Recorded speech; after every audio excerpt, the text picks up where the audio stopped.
हमको न्याय चाहिए, हमको इंसाफ दिला दीजिए। जबरन मेरा बेटा नादान इतना सा फंसा ली गई लड़की। इसको कहे कि अभी हमको कुछ करना ही नहीं, कहती है मेरे से जबरदस्ती शादी करो, हमको भी कुछ करना ही नहीं है।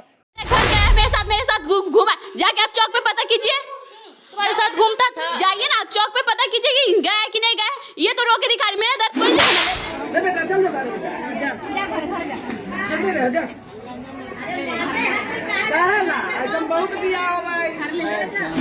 जो दिल में खेट रहता है ना वही करता है। तो तुम इनको 9 लाख रुपया दी हो ना? हाँ दिए हैं। कैसे दियो? कैश दियो, ट्रांजैक्शन कैश दिए इनको, इन्होंने बेटा घर में चोरी करके हम दिए।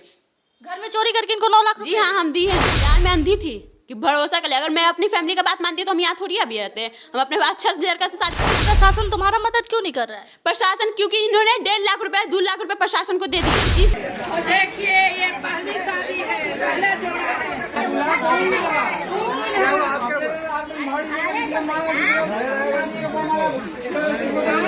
तुम्हारे जैसा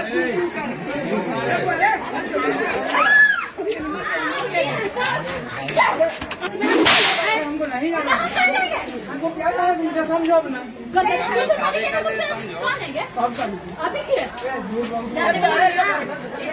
उसने मुझे दिल्ली भी भगाने की कोशिश की, हम दिल्ली भी गए, मिर्जापुर में भी गए थे। वीडियो में अगर दिख जाएगा ना तो मर जाएंगे तभी तो हम यहाँ पर आके पछता रहे हैं। ऐसा करके कितनी लड़कियों को क्या मैसेज दे रही हो तुम? समझ रही हो? ये किसी से प्यार ही नहीं करना चाहिए, अपने बाप माँ के खिलाफ नहीं जाना। अरे तो गलती करके तुम लोग ये बात क्यों बोलती हो सोशल मीडिया पर? करने टाइम नहीं समझ में आता। नमस्कार, मैं मनीष और आप देख रहे हैं मीडिया दर्शन। आए दिन देखा जाए कि लड़के लड़कियों के बीच का प्रेम का मामला जो है घर तक पहुंच जाता है। लड़के लड़कियां एक दूसरे से प्रेम करते हैं और अंततः ये होता है कि कभी लड़की लड़के के घर पे पहुंच जाती है तो कभी लड़के जो है लड़की के घर पहुंच करके इस तरीके का लव मैरिज का ड्रामा रचते हैं। अभी एक हालिया मामला आया है पटना सिटी के पूजा और गणेश का, जिसमें लड़के के घर पे लड़की पहुंच गई और जबरन शादी करवा दिया गया। इन्हीं तमाम मुद्दों पे बात करने के लिए हमारे साथ मौजूद है पटना हाई कोर्ट के जाने माने वकील शिवनंदन भारती सर। उन्हीं से जानते हैं कि आखिर आजकल ये जो क्रेज चल रहा है इसका न्यायिक प्रक्रिया क्या हो सकता है। क्या हो सकता है न्यायिक प्रक्रिया आखिर? देखिए, न्यायिक प्रक्रिया पर चलने से पहले एक दो बात समझिए कि कोई भी चीज नैतिक और अनैतिक होता है, और नैतिकता का जो परिभाषा है वो समाज की सोच के अकॉर्डिंग ये होता है।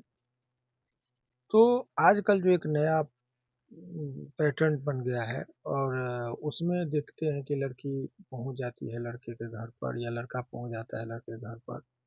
तो ये आप जब आपका ये जो लगाव जो होगा इमेच्योर होगा, आपका परिपक्व नहीं होगा, वो विश्वास और आस्था। देखिए, ये लोग जो टर्म यूज करते हैं लव अफेयर या प्यार, ये सब जो टर्म है, इस चीज का शाब्दिक अर्थ समझने के लिए, उसके यथार्थ को समझने के लिए मैच्योर होना पड़ता है। केवल दो तरह के, केवल शारीरिक अट्रैक्शन को आप प्यार का रूप नहीं दे सकते हैं। तो ये कोई गर्लफ्रेंड किसी को बनाना पसंद करता है, लेकिन उसी को एक पत्नी के तौर पर एक्सेप्ट करना मुश्किल होता है। या कोई लड़कियां भी है तो उसको बॉयफ्रेंड के रूप पर स्वीकार करेगी, लेकिन पति के तौर पर उसका अलग ड्रीम होता है, जो साधारण चीज होता है। यही चीज देखने को मिल रहा है। अब आइए, इस तरह की वारदात, कुछ चीज मर्यादा में, हर चीज का कानून बना है। खास करके महिलाओं के लिए तो बहुत स्ट्रॉन्ग कानून बनाया गया है। तो कानून का सहारा नहीं लेकर कानून से ऊपर की मैं जबरदस्ती जाऊंगी, ये गलत है। आप किसी के भी घर में इस तरह से नहीं जा सकते हैं। कानूनी बात मैं कह रहा हूँ, मैं किसी का पक्ष नहीं रख रहा हूँ। ये उसके लिए विहित प्रक्रिया है कि यदि किसी ने आपके साथ दुष्कर्म किया, किसी ने शादी का झांसा देकर आपके साथ संबंध स्थापित किया, अब शादी नहीं करा, तो उसके लिए प्रक्रिया है कि आप कोर्ट में केस कीजिए, कोर्ट से आदेश होकर ये जाता है, ये एक प्रक्रिया है। तो एक गलती वो किया और उसके बाद जिस तरीके से यदि आप भी करेंगे तो उसको भी जस्टिफाई नहीं किया जा सकता। नंबर 1, सबसे बड़ा अपराधी के तौर पर मुझे लगता है इस तरह में मीडिया के कुछ लोगों को समझना चाहिए कि आपका सामाजिक दायित्व भी है।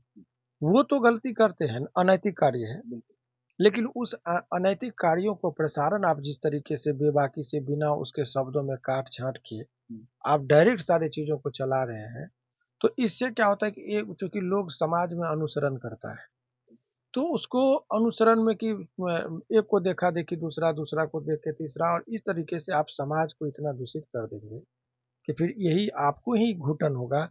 चारों दिशाओं से आपको दूषित वातावरण का बात जब मिलेगा तो ये समाज में आप रहने लायक नहीं होंगे। तो अभी जो ये लोग कर रहे हैं, आज न कल अनुशासनहीनता करने वाले लोगों को मीडिया पर यदि आप डायरेक्ट बाइट उसका प्रसारण करते हैं तो ये अनैतिक है। अगर बात की जाए तो काफी विजुअल में भी देखने को मिला है कि लड़का एक्सेप्ट नहीं कर रहा है, लड़का कह रहा है कि शादी हुई ही अरे नहीं, देखिए, लेकिन लड़की ये क्या गलत है, क्या सही है, क्या एक्सेप्ट होना चाहिए, नहीं होना चाहिए, कुछ प्राइवेसी के मामला है। आपसे पूछ कर या मीडिया से पूछ कर लड़की तो उसके पास नहीं गई थी, या लड़का उससे नहीं पूछ कर गया था। तुम अपने माँ बाप से पूछ कर तो ये अवैध संबंध स्थापित करने नहीं गए होगे, तो फिर तुम समाज को क्यों दूषित करो? समाज से पूछ कर तो तुम नहीं गए, तो आज यदि तुमको अनबन हुआ तो तुम दोनों उसके लिए रिस्पॉन्सिबल हो। समाज को क्यों तुम लोग दूषित कर रहे हो? ये एक महत्वपूर्ण चीज है। बार बार समाज देखिए, मैं आपको उसके घटना पर मुझे नहीं इंटरेस्ट है। मैं ये कह रहा हूँ कि जो भी चीज है, गलत कौन है, राइट और रॉन्ग को डिसाइड नहीं करते हैं। मेरा यह है कि समाज पर इसका बहुत ज्यादा कुप्रभाव पड़ रहा है। कई कई जगह बहुत सारी लड़कियां हैं जो सच्चे दिल से लव अफेयर में है, लड़का को भी उसके प्रति आस्था है। बहुत जगह लड़का को भी अपने प्रेमिका पर आस्था है। तो वो दोनों को इस तरह की घटना से वो लोग भी विचलित होता है। एक दूसरे को इच्छाओं का दमन भी, एक अनुशासन क्या होता है, इच्छा का दमन कहता है करने के लिए। इंसान में और जानवर में बहुत ज्यादा फर्क है। जो पसंद है वही नहीं करना चाहिए। कभी कभी सामाजिक दृष्टिकोण को भी ध्यान पे रख के किया जाता है कि क्या गलत है, क्या सही है। तो आपका किसी से संबंध है, झूठ माने किसी पर कोई एलिगेशन लगा दे, उसका प्रसारण, मैं ये नहीं कह रहा हूँ कि लड़की गलत है कि लड़का है, दोनों को मैं कह रहा हूँ। तो लड़की जो कर रही है वो भी गलत है, और लड़का को भी यदि इतना यदि वो दावे के साथ करे और ठोस आधार है तो लड़का को भी स्वीकार करना चाहिए। आप किसी के जीवन को इस तरह से यदि बीच मझधार में लेके छोड़ेंगे तो स्वाभाविक है उसका रिएक्शन होगा। तो ये सब जो भी चीजें हो रही है वो कहीं ना कहीं समाज को प्रभावित करती है। तो ऐसे चीजों को चर्चा करना भी गलत है। इसीलिए मैं बार बार आपको कह रहा हूँ कि मुझे उस व्यक्ति के किसी भी व्यक्ति का विवरण देने से, आपको बता रहे हैं कि अब नए कानून में भी संशोधन हुआ है, इससे पूर्व में भी इस तरह की प्रावधान है कि कोई भी रेप पीड़िता हो, जिसके साथ दुष्कर्म की बात हो, उन लोगों का नाम फोटो आपको प्रसारित नहीं करना है। तो जितने भी लोग इस तरह का चीज प्रसारित कर रहे हैं कानूनी दृष्टिकोण से वो गलत कर रहे हैं। डायरेक्ट उसका नाम लेना, डायरेक्ट उसके फोटो का प्रसारण करना, ये ब्रॉडकास्टिंग नियम के विरुद्ध है। वो सरकार नहीं कोई एक्शन ले रही है तब तक बचे हैं। जिस दिन सरकार चाहेगी तो आपको लीगल नोटिस भेजेगी, फिर आपको समस्याएं उत्पन्न हो सकती है। इसीलिए मीडिया को भी संयमित बरतना, मेरा अपना व्यू है। बिल्कुल बिल्कुल मुझे लग रहा है कल को कुछ होगा मीडिया पर तो वो लोग हमसे बहुत संपर्क में भी रहते हैं। तो बहुत सारी चीज़ों को इस तरह से डायरेक्ट प्रसारण नहीं करनी चाहिए, जिससे कि समाज पर भी कुप्रभाव हो और जो नियम विरुद्ध भी हो और कानून संगत नहीं हो, ऐसी चीज़ों का प्रसारण करना उचित कदापि नहीं। अगर लीगल टर्म की बात की जाए तो कुछ दिन पहले ही हाईकोर्ट ने भी ये कहा था कि पकड़ुआ विवाह जैसा ही एकदम सेम पैटर्न दिख रहा है, क्योंकि लड़का एक्सेप्ट नहीं कर रहा है और लड़की कह रही है कि हमने शादी की है, गांव समाज के बीच में शादी की है।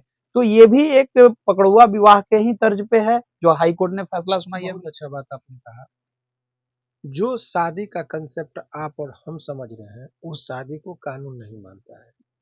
हिंदू धर्म के मुताबिक शादी का जो है, हिंदू मैरिज एक्ट में सेक्शन 7 है, उसने कहा है कि जब तक शादी का जो कस्टमरी चीज है, रिचुअल्स है, हमारा रीति रिवाज, उससे यदि शादी नहीं होगा तो शादी की मान्यता नहीं है।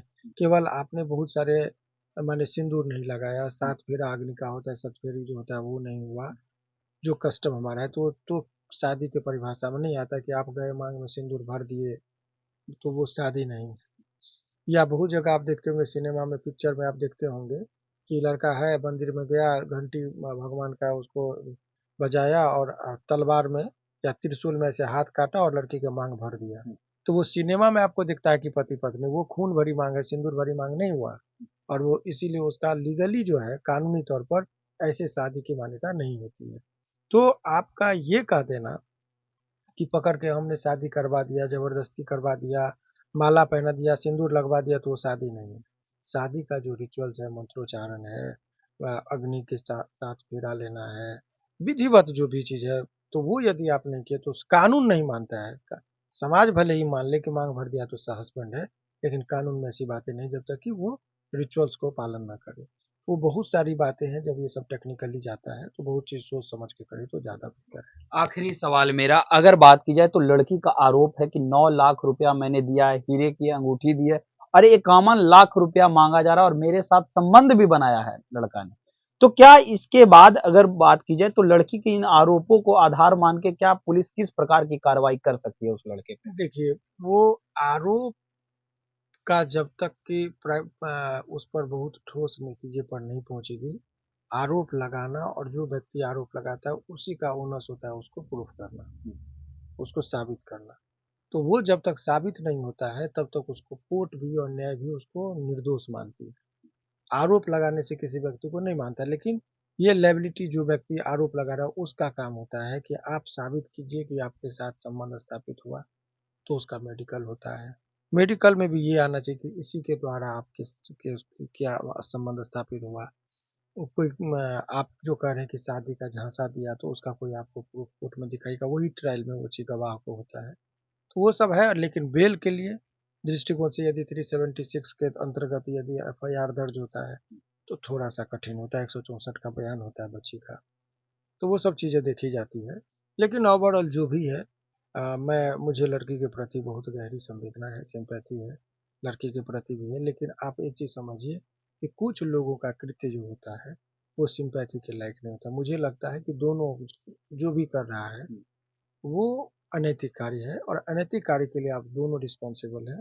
पूरे समाज को दूषित नहीं कीजिए। समाज के बीच में ये बात क्यों लाते, जो बंद कमरे की चीज़ है। पुलिस तो लोग क्या करता है कि देखिएगा, सामान्यतः कि कुछ इस तरह की बातें होती है तो घर के अंदर जाके झगड़ा करता है, घर के बाहर नहीं। यहाँ एक मीडिया को इस तरीके से यूज किया जा रहा है कि लग रहा है कि वो आपको सब कुछ आपको वहाँ मिल जाएगा, समाज को बता रहे, वो नहीं। वो जलील करने का एक प्रतिशोधात्मक चीज है। यदि किसी आदमी को इतना जलील कर दीजिएगा पूरे समाज में, तो जो एक्सेप्ट करने का भी जो स्कोप होता है वो खत्म हो जाता है। अभी आपने बहुत जगह देखा है, हर 3-4 केस का आप रिजल्ट देखिए। अभी आपने उत्तर प्रदेश में जो ज्योति मौर्य का केस देखा, हस्बैंड ने उनके आरोप लगाए थे, काफी चर्चा में रहा। लेकिन अभी केस के बारे में ऐसी बातें कही, चर्चा चली जा रही है कि वो कॉम्प्रोमाइज हो रहा है, बहुत लोगों के बीच में है। अभी हाजीपुर में भी एक पति पत्नी की शिक्षिका थी, उनके बीच में झगड़ा हुआ, वो मामला भी अब कॉम्प्रोमाइज की ओर जा रहा है।